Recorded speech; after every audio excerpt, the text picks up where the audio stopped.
de 4 barras. Lo primero que tenemos que hacer, poner todos los datos que tenemos. Ya tenemos por un lado las impedancias directas Z1, 2, que son esas que en el cuadro se llaman de serie. Esas son fáciles. Tenemos las impedancias subtransitorias de los generadores aquí y aquí, 0,25 cada una. Y luego tenemos el shunt 1, 2, dice que es de 5 megavoltampere, que es esto de acá. Lo que vamos a hacer, este 5,12, después tenemos, perdón, el 513, que es este que tenemos acá, el shunt 2,4, que es este que tenemos acá, tiene el mismo valor, y el shunt 3,4, que es de 6. Bien. Ahora, lo que vamos a hacer, acá lo que nos está diciendo es que esta es la capacitancia o el equivalente shunt capacitivo completo de toda esta línea cuando está energizada. Pero eso no significa que esa capacidad se aplique a una barra o a la otra. En realidad, nosotros lo más correcto sería distribuir las capacidades y distribuir de esta línea la mitad aplicando a una barra y la otra mitad aplicando a la barra 2 de la componente shunt total 1, 2. Y de esa forma también, como tenemos en la barra 1 la línea 1, 3, lo que vamos a hacer es al punto 1, a la barra 1, le vamos a sumar 2 capacitores. Uno que equivale a la mitad de la capacidad de la línea esta y el otro que equivale a la mitad de la capacidad de la línea 1, 3. Y es por eso las relaciones estas que ustedes ven acá. El shunt 1, 2 dividido en 2 aplicado como shunt 1 más el shunt 1, 3 dividido en 2 aplicado al shunt 1 también, nos da el shunt total que tendríamos en la barra. Esto lo hago así porque se parece más a la realidad cuando uno habla sobre los parámetros distribuidos de la línea, a los efectos de considerar el aporte de cada uno del cuadripolo pi. De todas formas, es una simplificación y ahí ya vamos a ver que van a empezar a aparecer algunas pequeñas diferencias decimales cuando lo modelemos en el software de cálculo. Ya vamos a ver también por qué se debe eso. Pero a los efectos de cálculo y a los efectos didácticos lo vamos a tomar así. Como que cada línea aporta la mitad de su capacidad a cada una de las barras a las que está conectada. Luego tenemos las demandas en la barra 1, 2, 3 y 4. Eso salen de la tabla de demanda acá de cargas que tenemos acá. Son estas de acá. Que a su vez también van a formar parte de la modelización del sistema. Obviamente, potencias base, tensión base, nos dan las impedancias y corrientes de base.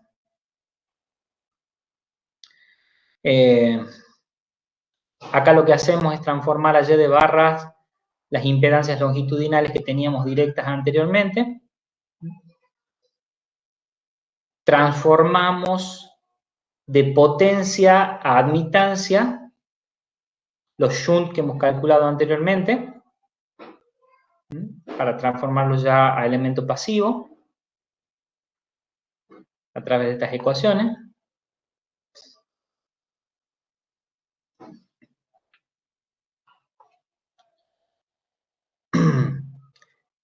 Invertimos para encontrar las admitancias de los generadores.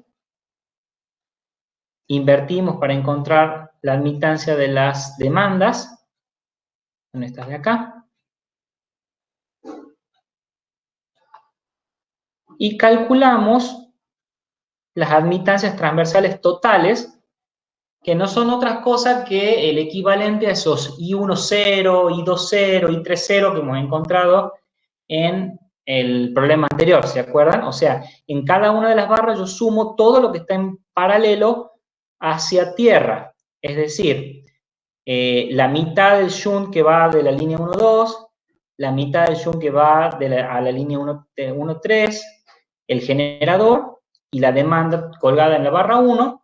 La suma de todo eso me da en total la admitancia transversal total conectada a la barra 1 hacia tierra. Fíjense que estoy poniendo D en cada uno de los elementos porque luego tenemos que pasar todo esto a componente homopolar. Entonces, tengan en cuenta que ustedes van a tener que trabajar con los dos sistemas para hacer los cálculos monofásicos. Entonces, ¿entendimos bien hasta ahora cómo hemos armado todas las admitancias directas? Bien, perfecto. Luego, vamos a las relaciones de componentes. Estas también están sacadas del práctico. Y lo que tenemos que hacer ahora es todas estas impedancias que antes las teníamos como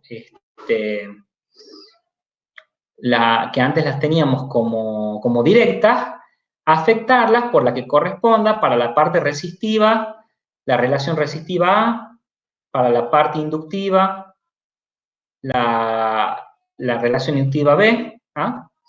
De esa forma encontramos las admitancias homopolares de las líneas, perdón, las transversales de las líneas. Las longitudinales homopolares de las líneas, las transversales también con sus relaciones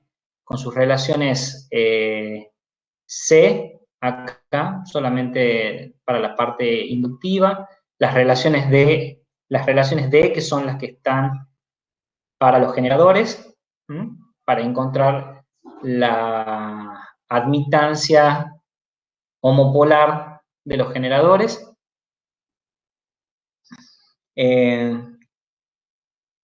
Y después, como las cargas están conectadas en triángulo, consideramos que no hay admitancia tierra, porque no nos especifica otra cosa, no hay un reactor de neutro artificial, ni otro elemento que una tierra, por lo tanto vamos a considerar que las cargas no tienen admitancia homopolar a tierra. Y de esta forma sumamos todas las admitancias transversales igual que antes, pero en este caso homopolar, y tenemos ya con eso todos los valores homopolares que necesitamos del problema. ¿Estamos bien con la parte homopolar entonces?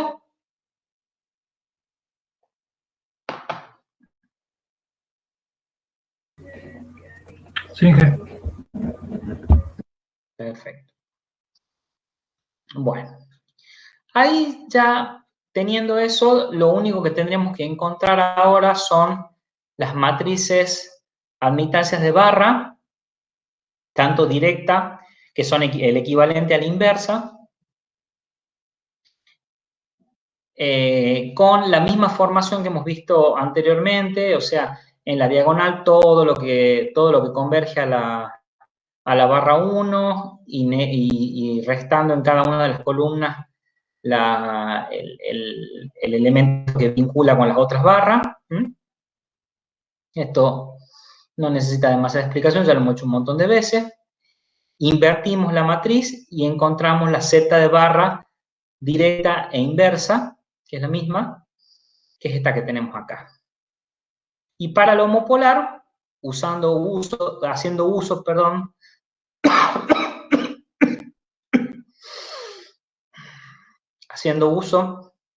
de los elementos homopolares de cada uno de los elementos que ya hemos encontrado, también encontramos la admitancia homopolar, la invertimos y tenemos la Z homopolar.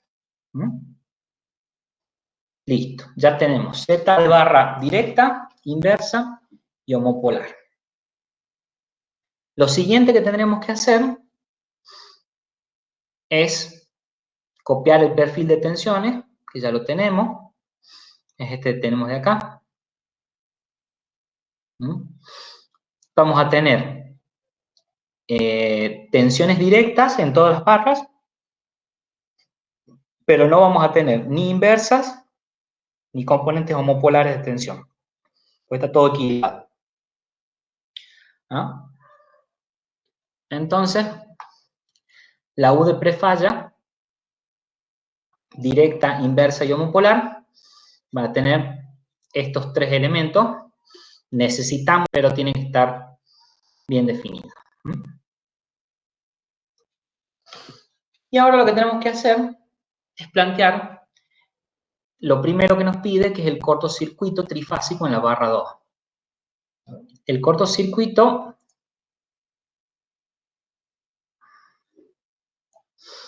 en la barra 2, como ya tenemos la Z de Thevenin, que se acuerdan que es la Z de barra, como es el trifásico, vamos a usar solamente la directa y la inversa, no aplica la homopolar en este caso. Tenemos el elemento de la Z de Thevenin 2,2, que es este de acá, que es este que hemos calculado aquí.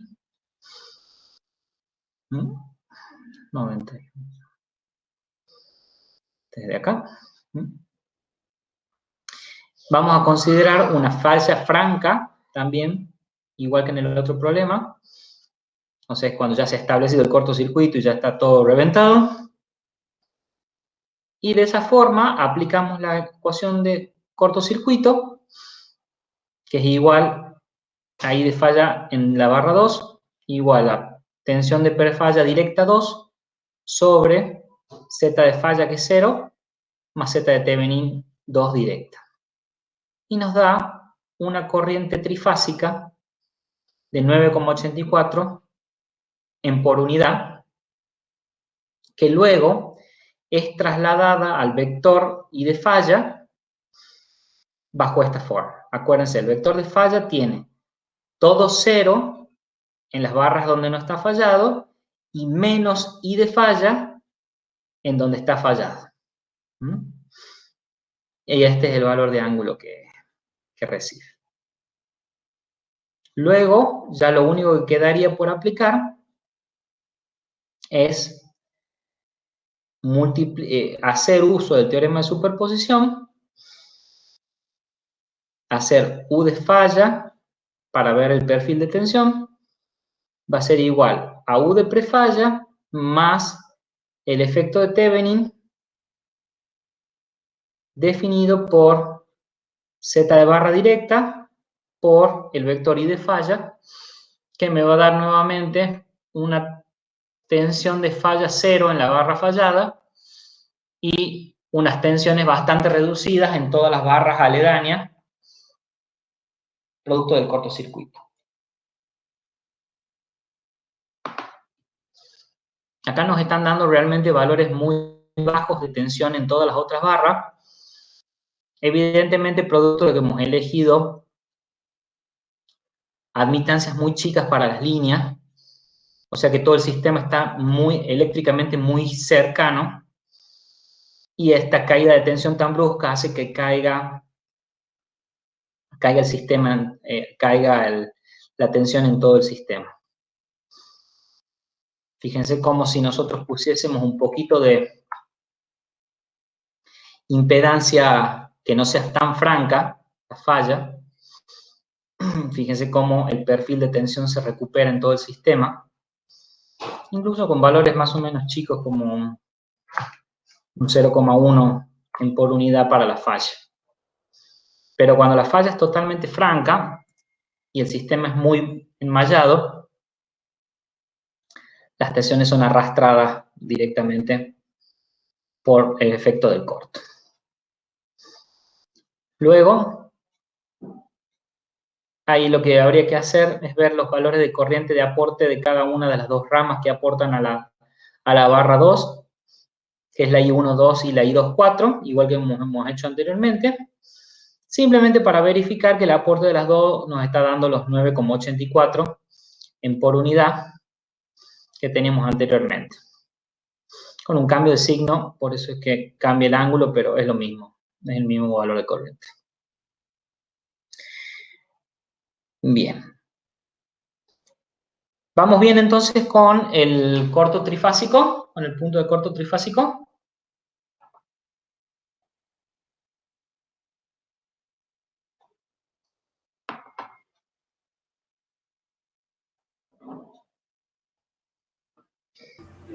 Sí, no. Bien, bien, bien. Bueno. Y ahora nos faltaría calcular el corto monofásico en la barra 2.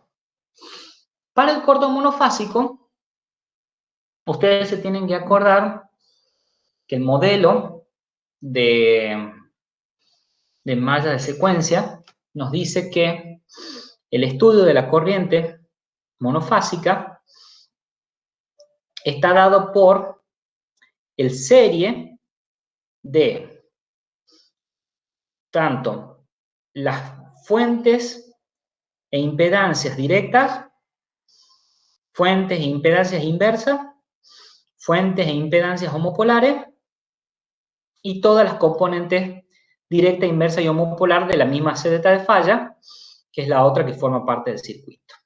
Si nosotros lo ponemos a todo así en serie, tendremos algo así,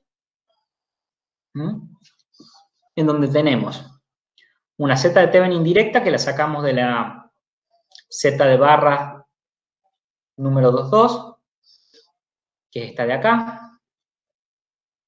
Es la misma que tenemos acá, o sea que la vamos a tener dos veces. Tenemos la homopolar, que la sacamos de la Z de barra homopolar 22, que es esta que tenemos acá. Vamos a considerar zetas de falla tanto directa, inversa como homopolar iguales a 0, o sea que todas estas se van a anular. No significa que no estén, simplemente le vamos a asignar valor 0. Y la corriente de falla monofásica en la barra 2 sigue la misma fórmula de la corriente de cortocircuito. Pero fíjense que como todo está en serie, tenemos tensión directa. Esa es U2 directa. Tensión inversa. Hemos dicho que esta es igual a 0. ¿Se acuerdan? Del vector de tensiones inversa hemos puesto que todos esos valores valen 0. Por eso no sumamos nada acá. Y la homopolar también va ahí. Si hubiese un desequilibrio, acá aparecería UTH0. No se olviden de que porque no lo ponemos, no significa que no están. Todo va en serie. Y en el denominador tenemos dos veces la Z de falla directa e inversa, porque es una por la parte directa y una por la parte inversa. Por eso va dos veces. Más dos veces la Z de falla homopolar, más una vez la Z de falla homopolar, que es esta de acá, más dos veces la Z de Thevenin, más dos veces la Z de Thevenin homopolar, que tenemos acá. Entonces tenemos las directas e inversa, la de Thevenin y la homopolar de Thevenin. Todas esas tienen que estar dentro del denominador.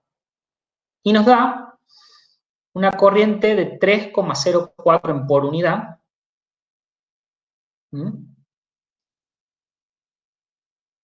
En donde nosotros vamos a tener una corriente de falla inversa igual que la corriente de falla directa y una I de falla homopolar igual a la I de falla directa. ¿Por qué? Porque está todo en serie. Entonces, al ser todo serie, son las mismas corrientes. ¿Qué es lo que vamos a tener entonces después de que encontramos esto? Tres vectores de corriente de falla.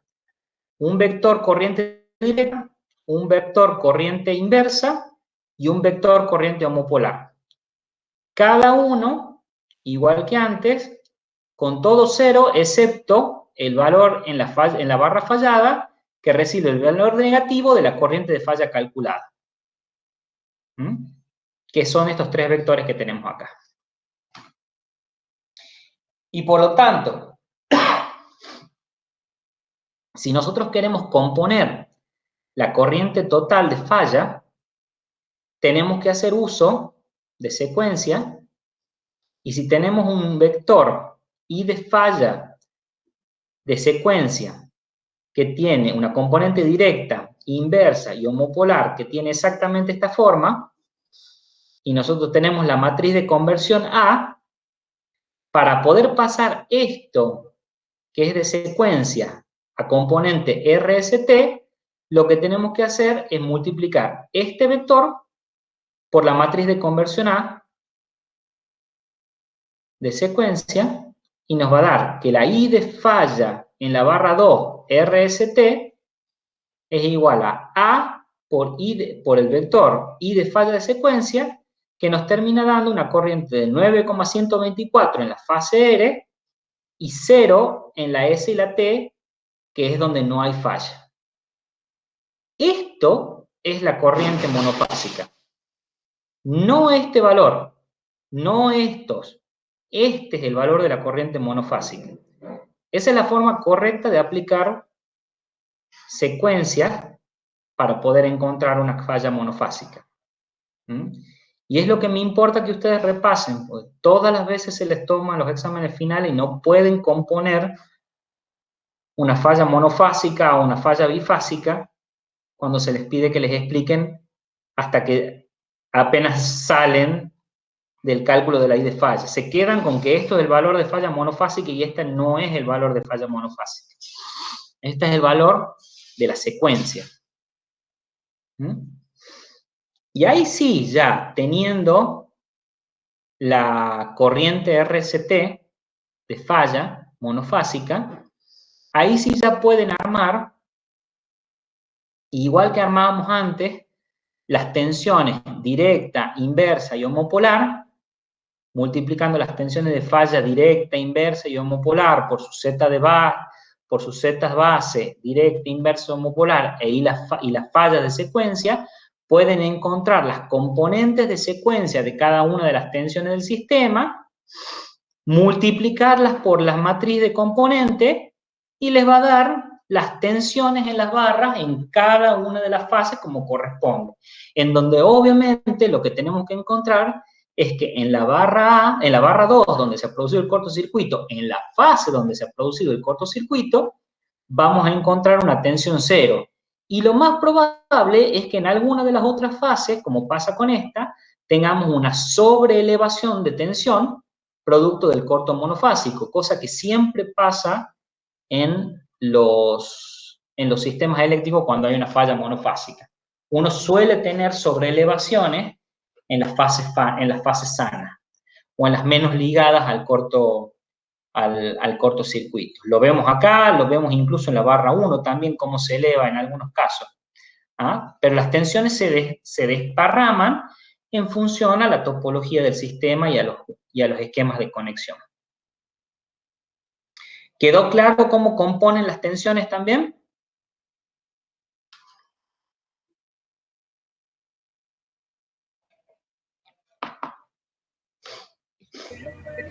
Sí, Jero. Bien, perfecto. Bueno.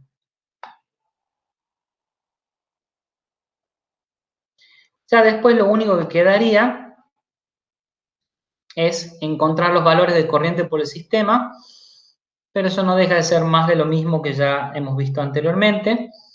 También lo hacen igual, suman las corrientes por efecto de la diferencia de tensión y las Y directas, inversas y homopolares. Encuentran las corrientes de secuencia de cada una de las corrientes, la multiplican por la matriz de conversión y pueden encontrar las corrientes RST tanto en la línea 1,2 como en la línea 2,4, y la suma de aportes les tendría que dar, por ejemplo, los 9,64 por unidad de la corriente monofásica. Si es que han calculado todo bien, les debería dar igual. ¿Quedó claro entonces cómo tienen que hacer el problema número 2 en la parte monofásica, muchachos? Bien, bien. Bueno, ahora lo que vamos a hacer, les voy a mostrar, solamente mostrar,